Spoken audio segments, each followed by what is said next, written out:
تکبیرات تشریق کس پر واجب ہے؟ تکبیرات تشریق کس پر واجب ہے؟ اس کے پڑھنے کا طریقہ کیا ہے؟ نیز کتنے دن یہ پڑھی جاتی ہے؟ حسین وزیر۔ قربانی کا جانور کتنے دن پہلے لائیں؟ قربانی کے جانور کو عید سے کتنے دن پہلے لانا افضل ہے؟ نیز کیا جانوروں کو ٹہلانا اور اس سے کھیلنا جائز ہے؟ بنت طالب، کراچی سے۔ بھائی جتنے دن زیادہ پہلے لے کر آئیں اتنا اچھا ہے، کیونکہ یہ جانور اللہ کے نام پہ نامزد ہوتا ہے، شاعر اللہ میں سے ہے۔ قرآن کہتا ہے وَمَن يُعَظِّمْ شَعَائِرَ اللَّهِ، جو اللہ کے شاعر کی تعظیم کرے گا تو یہ دل کے تقوی کی علامت ہے۔ تو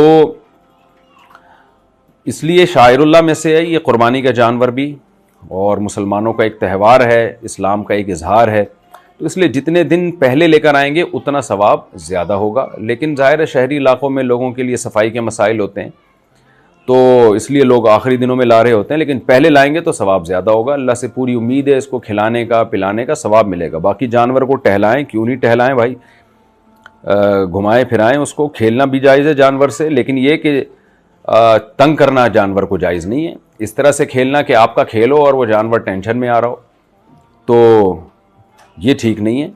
باقی یہ کہ یہ تو شاعر اللہ میں سے ان کا اظہار کرنا چاہیے، تو اچھی بات ہے۔ اور پھر بچوں کی عید ہوتی ہے، بچوں کی تو عید ہی یہی ہے، اور جو شہری علاقے ہیں ان میں تو بیچاروں کو بچوں کو جانور دیکھنے کے لیے ملتے، انسانوں میں رہ رہ کے تنگ آ چکے ہوتے ہیں، ان کو جانور چاہیے ہوتا ہے۔ تو اور گھر میں بچے بھی ہوں تو پھر بقرعید کا مزہ آتا ہے، یہ بھی ذہن میں رکھیں۔ جن گھروں میں بچے نہیں ہیں، ہزار گز کے بنگلے ہیں، بچہ مارکیٹ سے شارٹ ہے، ان میں قربانی کے مزے نہیں ہیں، کسی تہوار کا مزہ نہیں ہے، کسی خوشی کا مزہ نہیں ہے اس گھر میں۔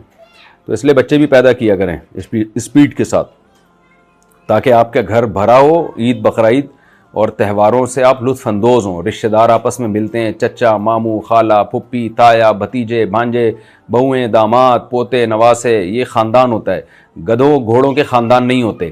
تو اب یہ فیملی پلاننگ والوں نے نا بچوں کی تعداد سمیٹ کے خاندانی نظام کو تباہ کر دیا، انسان گدھے گھوڑے بنتے جا رہے ہیں، بس وہ پیسہ، 3 پیس سوٹ، ٹائی اور گاڑی اور میرا بینک بیلنس اور میرا ATM کارڈ، بس اسی میں زندگی گزر جائے گی۔ ریلیشن کی ایسی کی تیسی ہو گئی ہے۔ تو جن گھروں میں بچے ہوتے ہیں قربانی بھی وہیں مزے کی ہوتی ہے۔ اچھا بھائی، نماز عید سے پہلے قربانی کا حکم۔ کیا عید کی نماز سے پہلے قربانی جائز ہے؟ اگر کسی کو علم نہ ہو اور اس نے قربانی کر دی ہو تو اس کے بارے میں کیا حکم ہے؟ ہدایت اللہ صاحب کشمیر سے۔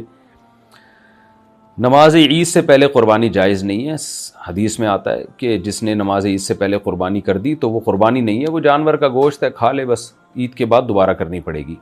لیکن یہ نبی صلی اللہ علیہ وسلم کے دور میں اور جب تک اسلامی حکومتیں تھیں، شہروں میں ایک عید کی نماز ہوا کرتی تھی۔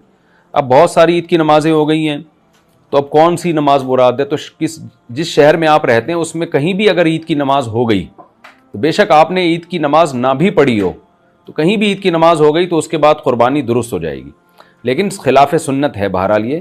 اس لیے آپ پہلے عید کی نماز ادا کریں اپنے محلے میں جہاں بھی آپ پڑھتے ہیں، اس کے بعد جا کے جانور ذبح کریں۔ لیکن اگر آپ نے پڑھے بغیر قصائی نے لٹا دیا جانور، تو یہ دیکھا جائے گا کہ پورے شہر میں کہیں بھی عید کی نماز ہو گئی ہے تو پھر ٹھیک ہے، ورنہ نہیں۔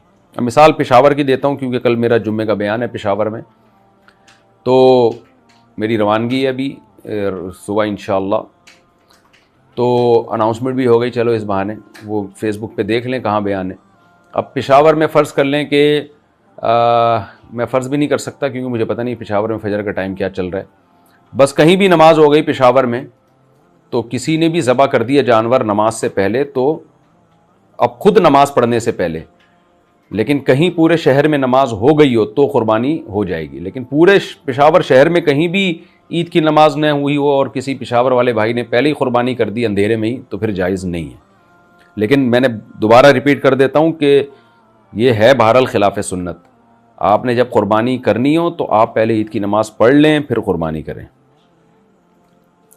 کون سے دن قربانی کا زیادہ ثواب ہے؟ کیا قربانی کرنے کا ثواب تینوں دن ایک ہی ہے یا پہلے، دوسرے اور تیسرے دن میں فرق ہے؟ شہاب اظہار امریکہ سے۔ بھائی پہلے دن زیادہ ثواب ہے، دوسرے دن کم ہے، تیسرے دن اور کم ہے، تو اس میں جلدی کرنی چاہیے۔ اور یہ جو شریعت میں حکم دیا گیا ہے کہ جس نے قربانی کرنی ہو وہ ذی الحجہ کا چاند نظر آنے کے بعد اپنے بال اور ناخن نہ کاٹے، اگرچہ یہ ضروری حکم نہیں ہے، استحبابی ہے، واجب نہیں ہے، مستحب ہے، افضل ہے، تو اس میں بھی ایک حکمت یہ معلوم ہوتی ہے کہ تاکہ جلدی قربانی کر لیں لوگ، کیونکہ بال اور ناخن بڑھ جائیں گے 10 دنوں میں، تو انسان چاہتا ہے کہ میں کاٹوں، تو افضل یہ ہے کہ پھر آپ جانور جلدی ذبح کر لیں پھر کاٹ لیں، تو افضل یہی ہے کہ پہلے دن کی جائے۔ لیکن کوئی ضروری نہیں ہے، بعض دفعہ یہ ہوتا ہے کہ پہلے دن قصائی مل ہی نہیں رہا ہوتا، اب شہری علاقوں میں اب لوگوں نے خود جانور ذبح کرنا چھوڑ دیا ہے اور آتا بھی نہیں ہے ان کو، تو قصائیوں کے ریٹ ہی ایسے چڑھے ہوئے ہوتے ہیں، لفٹ ہی نہیں کراتے قصائی کسی کو۔ آپ کو پتہ ہے بقرعید میں قصائی کو ہاتھ لگانے کے بھی پیسے مانگتے ہیں کہ مجھے ہاتھ کیوں لگایا آپ نے، تو اتنے ریٹ چڑھ جاتے ہیں قصائیوں کے۔ بقرعید سے پہلے جانوروں کے ریٹ چڑھے ہوئے ہوتے ہیں، اور جیسے ہی بقرعید آتی ہے تو وہ پھر قصائیوں کے ریٹ چڑھ جاتے ہیں، تو اس لیے قصائی پکڑائی میں نہیں آتے۔ تو کوئی ایسا مسئلہ ہو کسی کے پاس تو پھر اگلے دن کر لے بھائی، اگلے دن ذرا ریٹ بھی سستا ہوگا، ذرا تمیز سے ہو جائے گی قربانی، لیکن افضل بہرحال پہلے دن زیادہ ہے۔ چوتھے دن قربانی کا حکم، کیا چوتھے دن قربانی کرنا صحیح ہے؟ کیا نبی کریم صلی اللہ علیہ وسلم نے چوتھے دن قربانی کی ہے؟ عزیز احمد انڈیا سے، نہیں جی، نہ نبی نے کی ہے، نہ کسی مستند صحیح حدیث سے ثابت ہے کہ کسی صحابی نے کی ہے، نہ کسی صحیح مستند حدیث سے، بے غبار حدیث سے یہ ثابت ہے کہ نبی نے چوتھے دن قربانی کی اجازت دی ہے۔ اس کے خلاف بہت ساری روایات ہیں، صحابہ کے صحیح سند کے ساتھ فتوے ہیں، حضرت علی سے بہت، مصنف ابن ابی شیبہ، مصنف عبدالرزاق میں صحیح سند سے ثابت ہے کہ ایام نہر صرف 3 ہیں، 10، 11، 12، تو ان 3 دنوں میں آپ قربانی کریں گے تو ہوگی، چوتھے دن قربانی نہیں ہوتی۔ تکبیرات تشریق کس پر واجب ہے؟ تکبیرات تشریق کس پر واجب ہے؟ اس کے پڑھنے کا طریقہ کیا ہے؟ نیز کتنے دن یہ پڑھی جاتی ہے؟ حسین وزیر، دیکھیں تکبیرات تشریق امام ابو حنیفہ کے نزدیک تو صرف شہری لوگوں پہ واجب ہے، لیکن صاحبین کے نزدیک ہر گاؤں دیہاتی پر بھی جس پر عید کی نماز لازم نہیں ہے ان پر بھی لازم ہے، تو فتویٰ صاحبین کے قول پر ہی ہے۔ تو اس کے مطابق یہ ہے کہ جو بھی عاقل بالغ مرد ہے یا عورت ہے، گاؤں میں رہتا ہو یا شہر میں رہتا ہو، اس نے فرض نماز جماعت سے پڑھی ہو یا انفرادی پڑھی ہو، تو سب پہ واجب ہے۔ تو تکبیرات تشریق ہیں کیا؟ اللہ اکبر، اللہ اکبر، لا الہ الا اللہ، اللہ اکبر وللہ الحمد، یہ ایک دفعہ پڑھنا ہے فجر کی نماز کے بعد، پھر ظہر کے بعد، عصر کے بعد، کب سے؟ 9 ذی الحجہ کی فجر سے۔ آپ اپنے حساب سے 9 ذی الحجہ کو چلیں گے تو 9 ذی الحجہ کی جو فجر ہوگی اس سے آپ نے تکبیر تشریق کا آغاز کرنا ہے، اور بقرعید کے اگلے دن عصر کی نماز تک پڑھنا ہے، یعنی 13 ذی الحجہ تک، 10، 11، 12 یہ 3 دن قربانی کے ہو گئے، 13 کی عصر تک آپ نے عصر کی نماز کے بعد یہ تکبیر پڑھنی ہے، مغرب کے بعد نہیں پڑھنی۔ تو مرد بھی پڑھیں، خواتین بھی پڑھیں، یہ سب پر واجب ہے، اور خواتین بھول جاتی ہیں، مردوں کو تو مسجد میں یاد آ جاتا ہے جب سخت تکبیر پڑھتے ہیں تو مرد بھی پڑھنا شروع کر دیتے ہیں، اور مردوں پہ جہرن واجب ہے یہ، خواتین پہ سرن واجب ہے۔ تو خواتین کیا کریں کہ عرفہ کے دن سے پہلے نا، 9 ذی الحجہ سے پہلے ایک پرچی پہ تکبیر لکھ کے اپنی مصلے کے نیچے رکھ لیں تاکہ فجر کی نماز کے بعد ان کو یاد رہے، تو ورنہ خواتین بھول جاتی ہیں۔ اچھا اگر بھول گئے تو پھر بعد میں ان کی قضا نہیں ہے، تو بس یہ نماز کے متصل بات پڑھی جائے گی۔ اگر آپ نے نماز کے بعد کسی اور کام میں مشغول ہو گئے تو اب گئی، اس کا ٹائم گیا، اب وہ تکبیرات نہیں پڑھی جائیں گی۔ اچھا بھائی، تنہا نماز پڑھنے والا تکبیرات تشریق پڑھے گا اگر 10، 11، 12 ذی الحجہ کو کسی نے فرض نماز امام کے ساتھ نہیں پڑھی لیکن وقت کے اندر تنہا نماز ادا کر لی تو کیا وہ تکبیر تشریق پڑھ سکتا ہے؟ شمیم الحسن انڈیا سے، جی ہاں پڑھ سکتا، پڑھے گا، بلکہ واجب ہے اس کے اوپر جو فتویٰ ہے جس قول پہ، تو اکیلے بھی نماز پڑھے گا، تکبیرات تشریق پڑھے گا، مرد اونچی آواز سے، خواتین آہستہ آواز سے۔ احمد صاحب نے انڈیا سے پوچھا ہے کہ کیا قربانی کا ثبوت نہیں ہے؟ ایک عالم سے سنا ہے کہ قربانی کے فضائل سے متعلق ساری احادیث ضعیف ہیں، کیا یہ بات صحیح ہے؟ بالکل غلط سنا آپ نے۔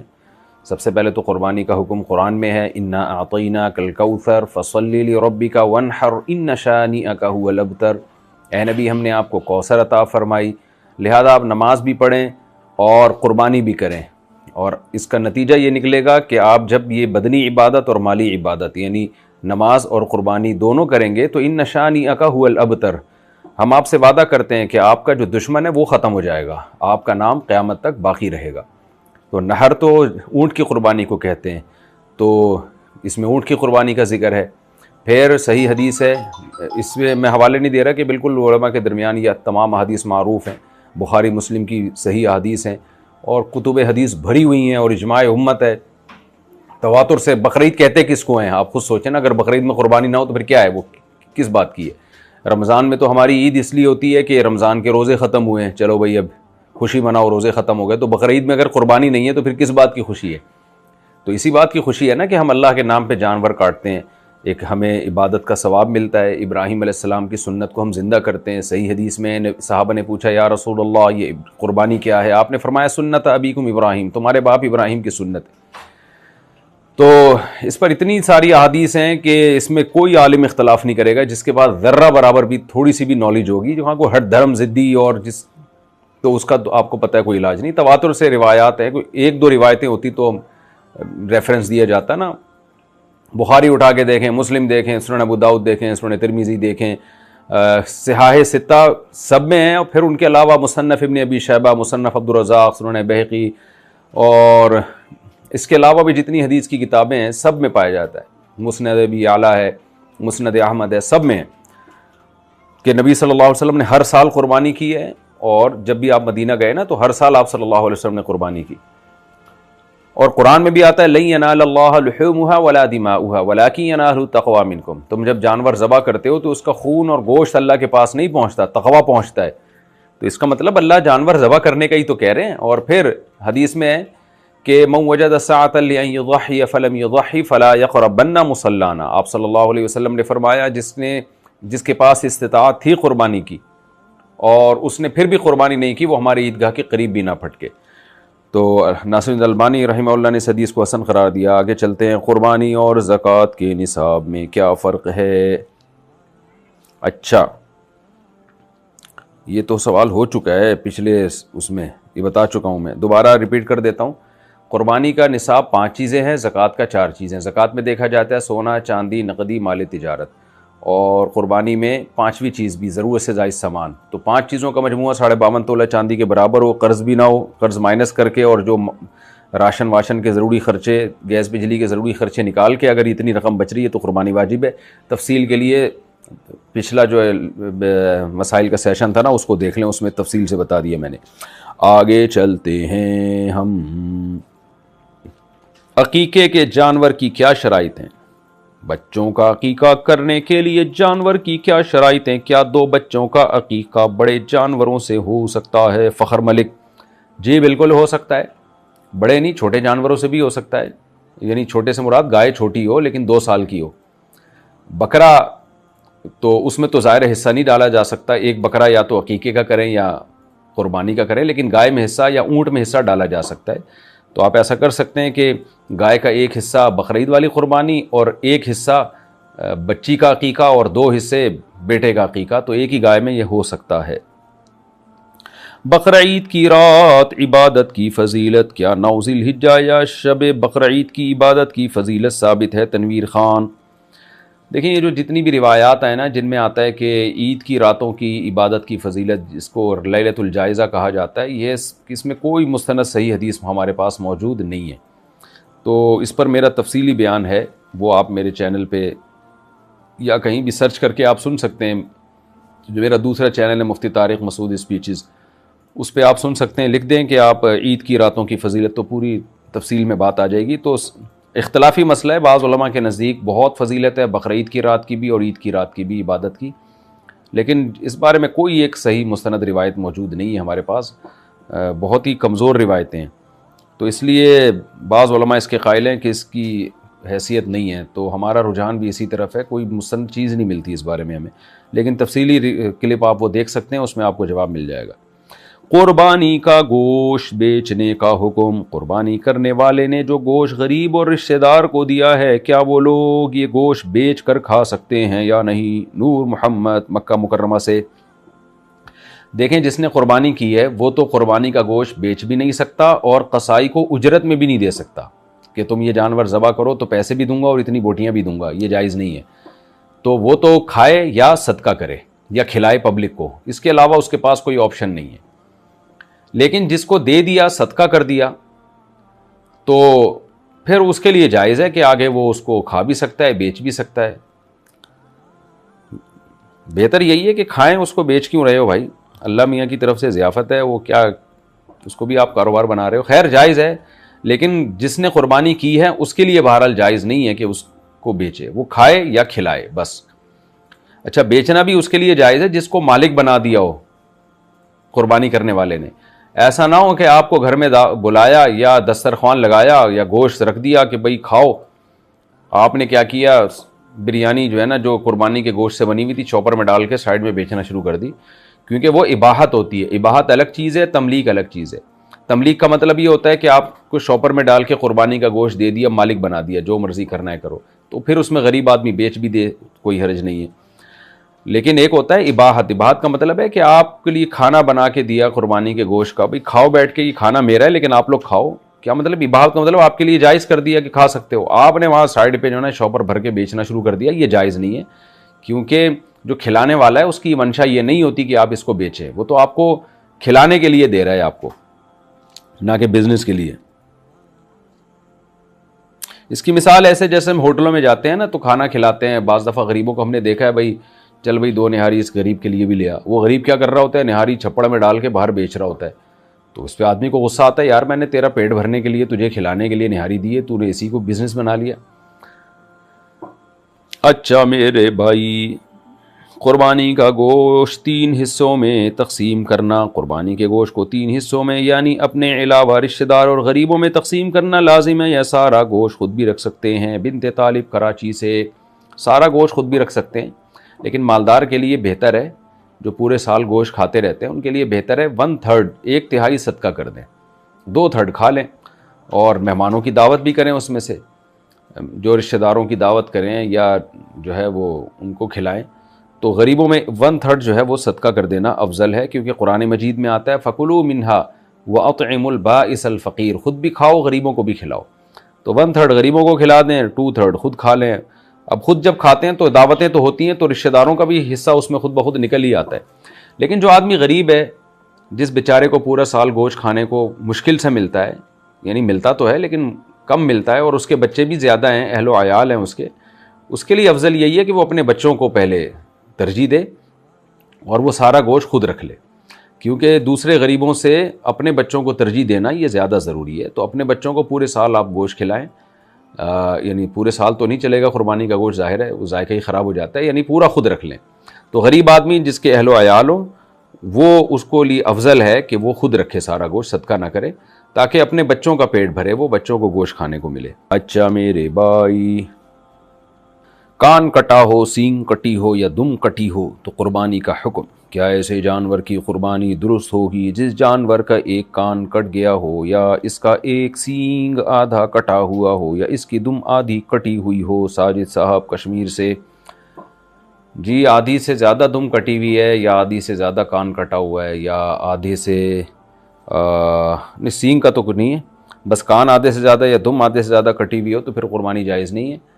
اور سینگ اگر آدھے سے زیادہ کیا جڑ سے بھی کاٹا ہوا ہو تو بھی قربانی جائز ہے اس کی، البتہ سینگ کسی نے اکھیڑ دیا، جڑ سے اکھیڑا اور اس کی وجہ سے جانور کا دماغ ہل گیا، اس میں چوٹ آ گئی اور اس کے جو ہے کوئی عیب پیدا ہو گیا دماغ میں، جو بعض دفعہ دماغی چوٹ بہت گہری ہوتی ہے، تو پھر اس کی قربانی جائز نہیں۔ لیکن نارمل جانوروں میں ایسا ہوتا نہیں ہے، جن کے سینگ نہیں بھی ہوتے ان کا بھی ایسا نہیں ہوتا۔ لیکن یہاں ایک بات ضرور ہے کہ بعض لوگ جانور کا سینگ جڑ سے نکالنے کے لیے بہت سخت اذیت دیتے ہیں، جانور کو جلاتے ہیں، پتہ نہیں کیا کیا کرتے ہیں، تو بھائی جانور پہ ظلم کرنے کا بھی گناہ ہے، یہ خوب سمجھ لیں۔ ان اللہ کتب الاحسان علی کل ذی کبت رطب، حدیث میں آتا ہے کہ اللہ نے جس میں بھی زندگی ہے نا اس پر اللہ نے اس کے ساتھ اچھے سلوک کا حکم دیا ہے، کہ بہت زیادہ اذیت دینا جانور کو یہ ٹھیک نہیں ہے، اور کسی وجہ ہو، کوئی وجہ بھی ہو نا، صرف اس میں حسن پیدا کرنے کے لیے، تو اتنا زیادہ بعض لوگ اذیت دے دیتے ہیں، یہ ٹھیک نہیں ہے،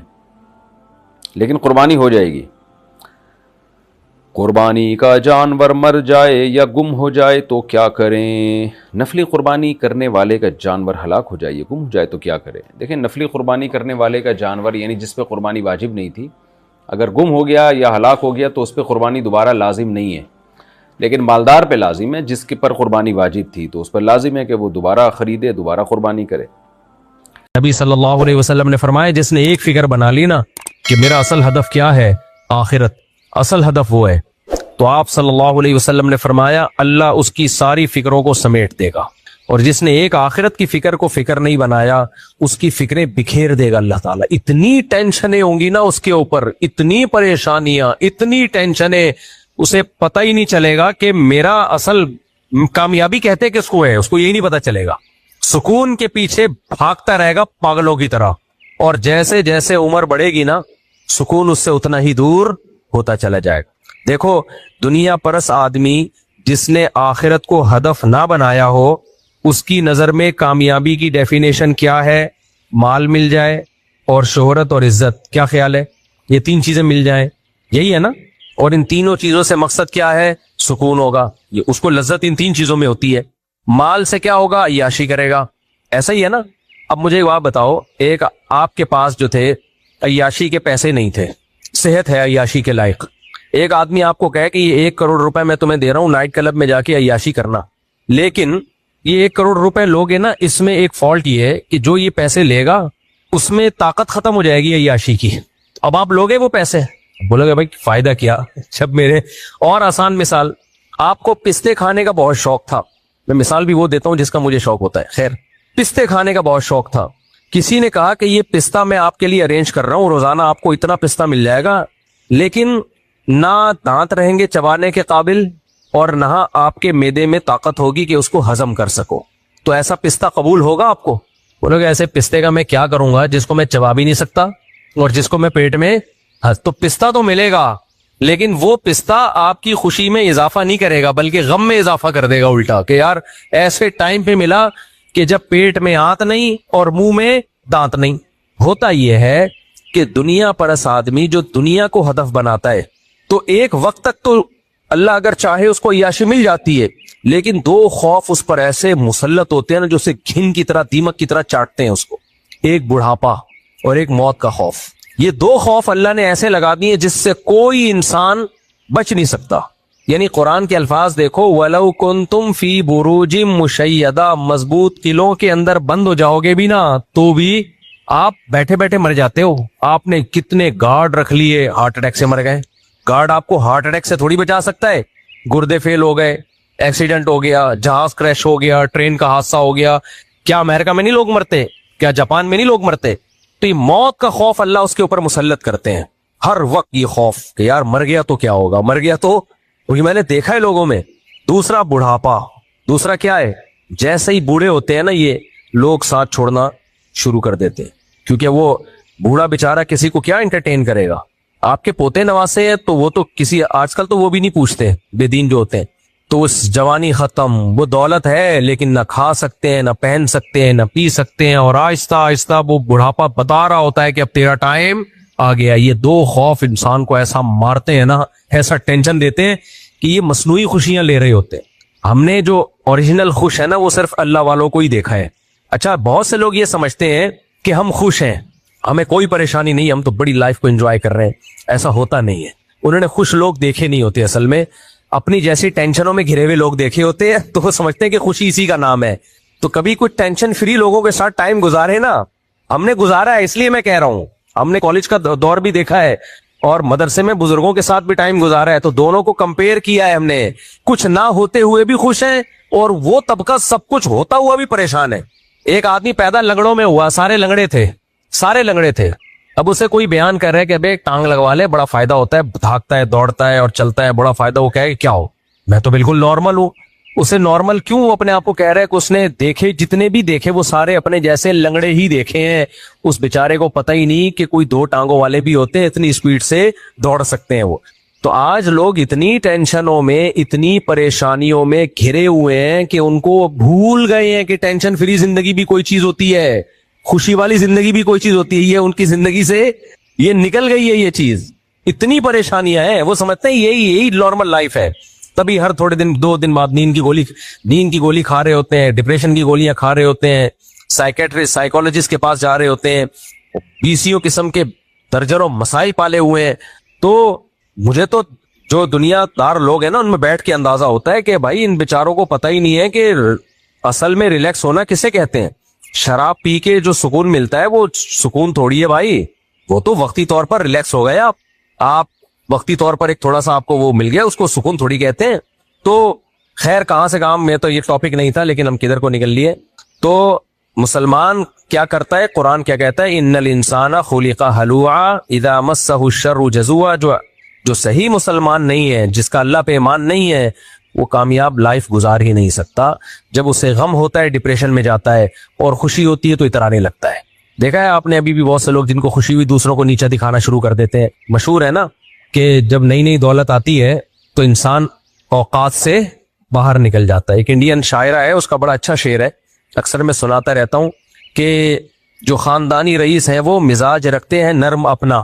تمہاری دولت بتا رہی ہے، تمہارا لہجہ بتا رہا ہے تمہاری دولت نہیں ہے. تمہارا اسٹائل بتا رہا ہے ابھی نیا پیسہ ہے تمہارے پاس، اپنی اوقات بھول گئے ہو. جو ہمیشہ سے دولت مند ہوتے ہیں نا، وہ ایسے نہیں ہوتے کہ وہ بہت زیادہ اپنی دولت کی نمائش کی کوشش کریں. خیر، تو اللہ تعالیٰ نے قرآن میں کیا فرمایا، انسان جلد باز ہے، جب کوئی مصیبت پہنچتی ہے تو بے صبرا ہو جاتا ہے.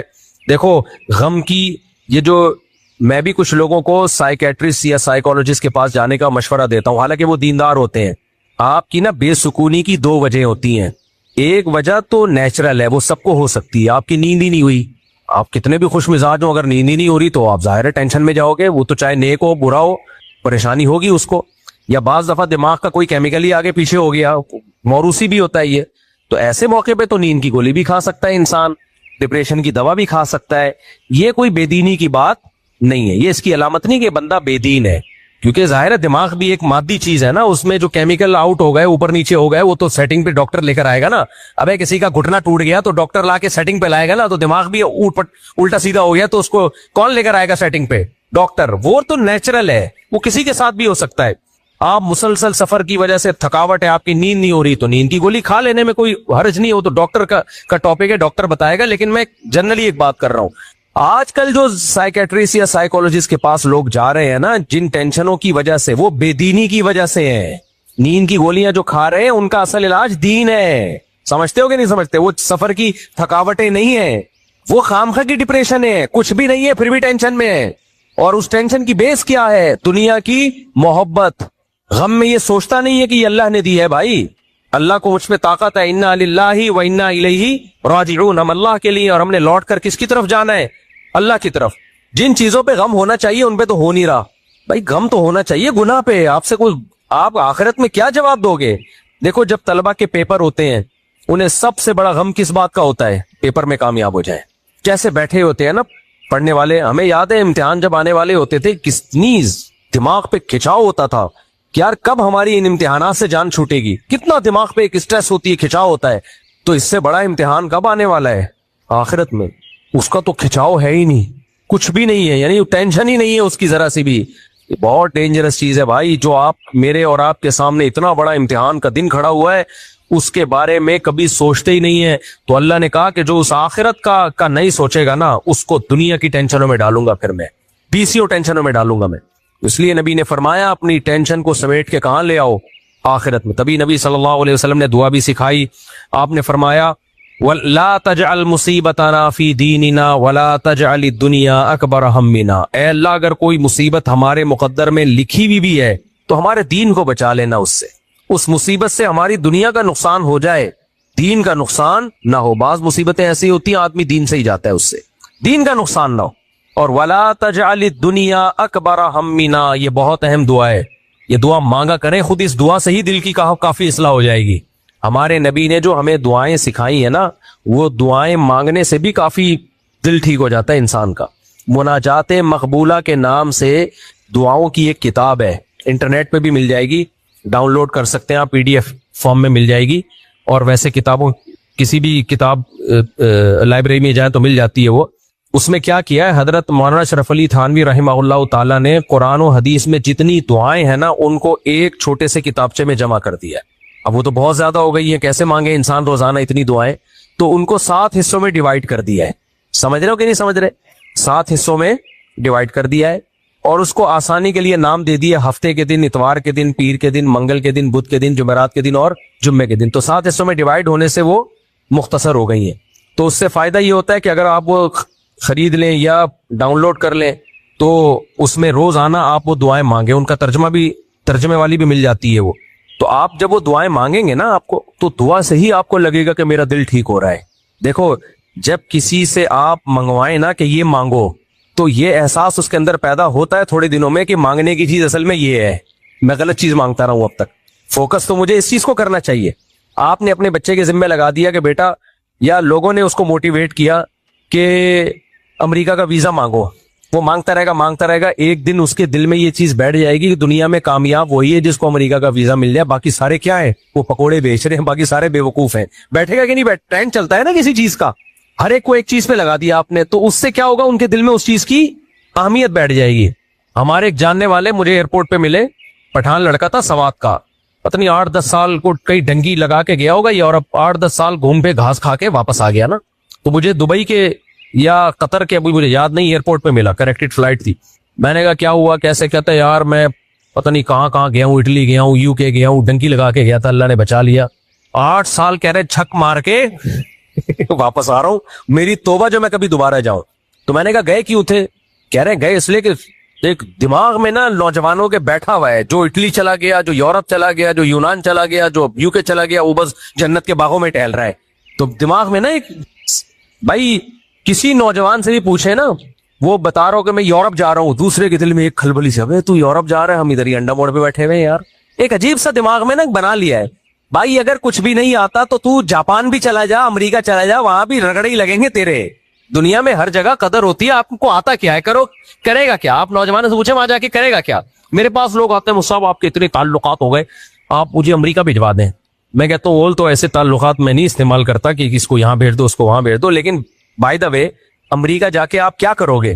امریکہ مفتی صاحب، امریکہ تو امریکہ ہے. ابے امریکہ تو امریکہ ہے، جنت الفردوس تھوڑی ہے کہ بٹن دبائے گا تیرے اوپر خربوزے آئیں گے، بٹن دبائے گا بھورے آئیں گی. وہاں زکات تھوڑی بٹ رہی ہے. تو کرے گا کیا؟ کرے گا کیا؟ وہاں جا کے سوچیں گے کیا کرنا ہے. اور میں نے کہا جتنے دن سوچنے میں لگیں گے، کھائے گا کہاں سے تو؟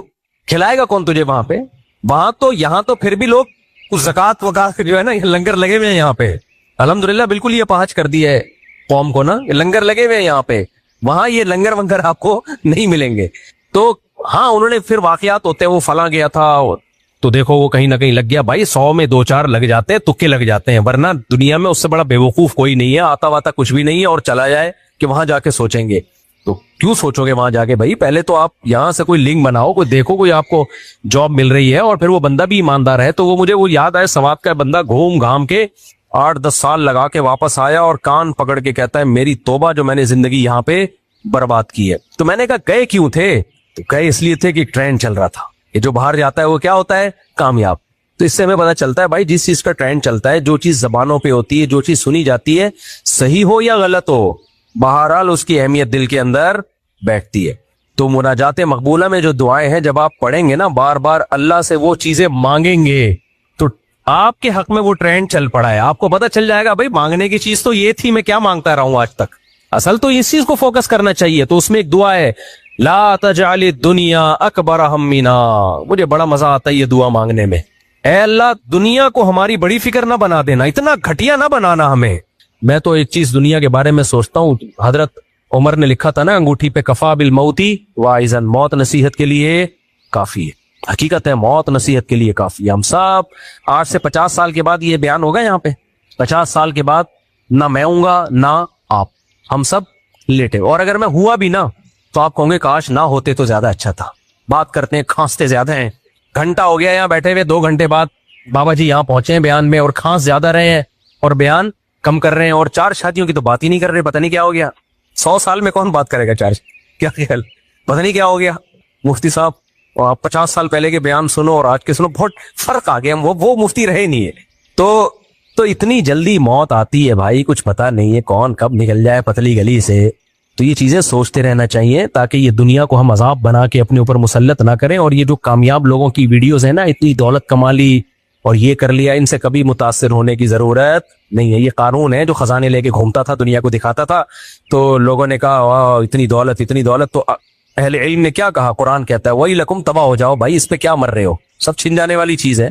تو نیک عمل کرو، اس کو فوکس کرو زیادہ. پھر دولت آ جائے تو نعمت ہے، اچھی بات ہے، نہیں آئے کوئی بات نہیں، انجوائے غربت کو. کیا میرے پاس جب لوگ آتے رہے ٹینشن دور کرنے کے لیے، مجھے لگتا ہے مجھے جوتا نہ مار دے پکڑ کے.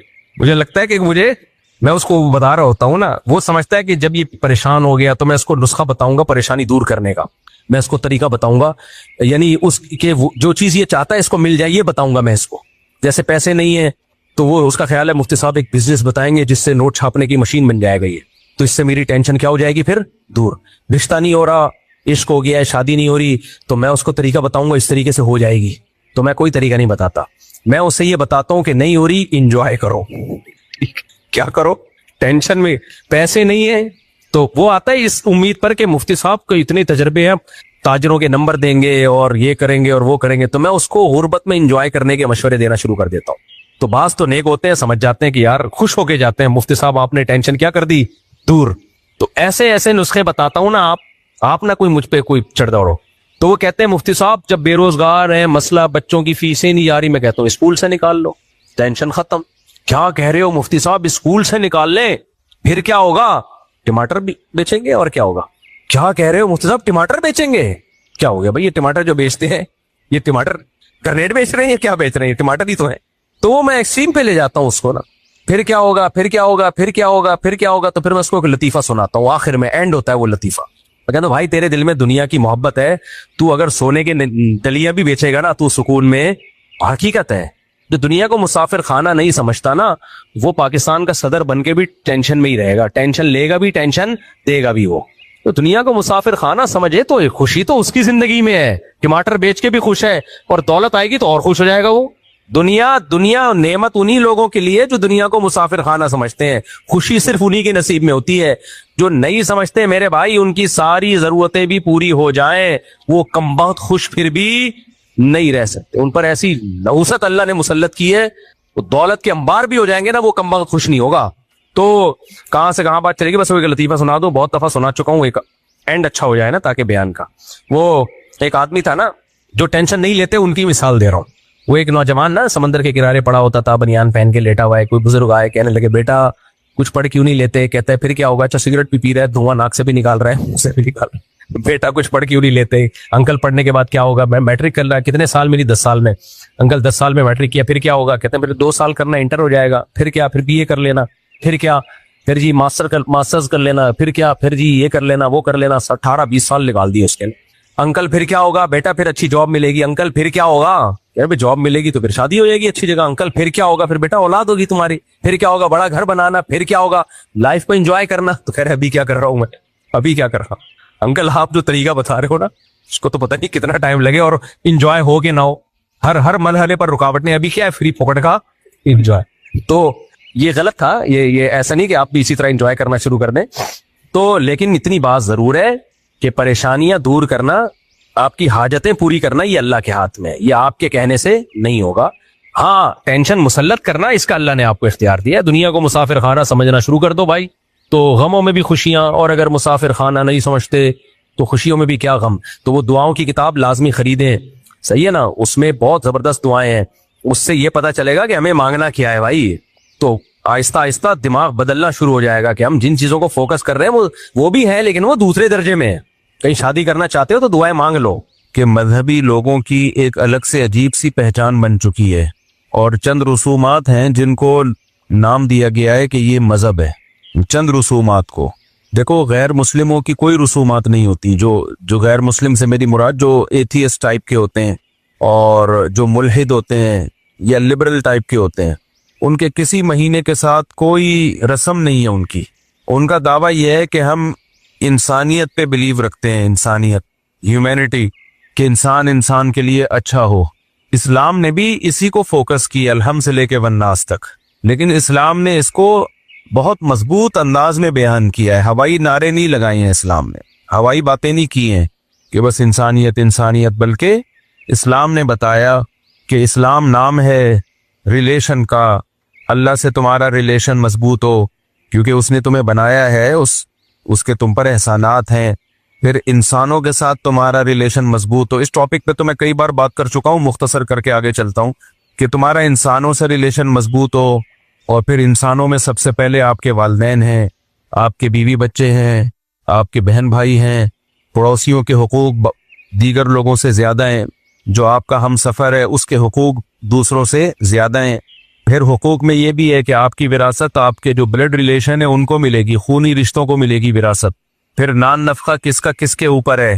جو سیکولر لوگ ہیں وہ سارا بس گورنمنٹ پہ ڈالتے ہیں، ایسا نہیں ہے اسلام میں۔ آپ کا بھائی معذور ہے تو گورنمنٹ کے ذمہ نہیں ہے اس کو پالنا، آپ کے ذمہ اس کو پالنا۔ وَعَلَى الْوَارِثِ مِثْلُ ذَلِكَ، قرآن نے صاف آرڈرز دیے ہیں، احکام دیے ہیں، تو یہ بھی تو انسانیت ہی ہے نا۔ لیکن آپ حیران ہوں گے مذہبی طبقے کا جو میجورٹی اس وقت ہے، اس طبقے میں آپ کو چند رسومات نظر آئیں گی۔ مثال کے طور پر محرم میں کالے کپڑے، ربیع الاول میں بتیاں لگانا، حلوے مانڈے اور کچھ اپنے پروگرام کرنا، پھر 40واں آتا ہے محرم کے بعد، سفر میں جو 40واں آتا ہے اس پہ چھٹی، وہ چند اپنی رسومات ہیں، اس میں کچھ پروگرامز ہوتے ہیں۔ یعنی مختلف قسم کے پروگرامز کا نام اسلام بن چکا ہے، کچھ مذہبی رسومات کا نام۔ حالانکہ آپ الحمد سے لے کے والناس تک قرآن اٹھاؤ، خدا کی قسم لا الہ الا اللہ، انسانیت کے علاوہ کچھ ملتا ہی نہیں ہے آپ کو اس میں۔ وہ انسانیت آج مارکیٹ میں شارٹ ہو رہی ہے، وہ ختم ہو رہی ہے انسانی۔ وجہ پتہ ہی کیا ہے؟ انسان بننے کے لیے نا، انسان بننے کے لیے اپنی خواہشات کو قربان کرنا پڑتا ہے، اور خواہشات مذہبی رسومات کو ادائیگی پہ مجبور کرتی ہیں آپ کو۔ وہ رسومات جو مذہب نے نہیں بتائیں، جو ہماری پیدا کردہ ہیں، وہ مزہ آتا ہے انسان کو۔ انسان کو انٹرٹینمنٹ چاہیے، تفریح چاہیے۔ اگر اسے آپ فلموں ڈراموں سے، گانوں بجانوں سے روک دو گے تو مذہب ہی میں انٹرٹینمنٹ تلاش کرے گا، پھر وہ مذہب ہی میں تفریح تلاش کرتا ہے۔ اب مذہب میں تفریح تلاش کرنے کے لیے اس کو مذہب کا لیبل لگانا پڑتا ہے۔ بھائی آپ کوئی کنسرٹ کر رہے ہو، کوئی میوزیکل شو کر رہے ہو، ہے تو یہ بھی تفریح، لیکن آپ اس میں مذہب کا لیبل لگا سکتے ہو؟ بولو، نہیں لگا سکتے۔ آپ ویسے ہی حلیم پکا کے کھا رہے ہو، مذہب کا لیبل لگا سکتے ہو؟ نہیں لگا سکتے۔ تو مذہبی لوگ بیچارے کہاں جائیں گے؟ ان کی تو زندگی اندھیری ہو جائے گی۔ تو انہوں نے کیا کیا؟ مذہب کے لیبل لگا کے انٹرٹینمنٹ کا ایک سامان، جیسے قوالی ہے، انٹرٹینمنٹ ہے۔ کاکڑ دنہ ہوتا ہے نا قوالی میں بیان میں کہتا ہوں نا کاکڑ دنہ ہونا چاہیے۔ اس پہ کیا مطلب کاکڑ دنہ کا؟ قوالی جب چلتی ہے سلولی شروع میں مزہ نہیں آتا، بورنگ ہوتے ہوتے پھر وہ جوش میں آتا ہے، پھر کاکڑ دنہ ہو جاتا ہے، ڈنگ ٹنگ ٹنگ کر کے شروع ہو جاتا ہے حساب کتاب، پھر مزہ آنا شروع ہوتا ہے، پھر لوگ جھومتے ہیں، ناچتے ہیں، ہے وہ بھی انٹرٹینمنٹ۔ لیکن اس انٹرٹینمنٹ میں کیا ہے؟ کوئی اہل بیت کی تعریف ہوگی، یا خدا کی حمد و ثنا ہوگی، یا پیغمبر کی صلی اللہ علیہ وسلم کی تعریف ہوگی۔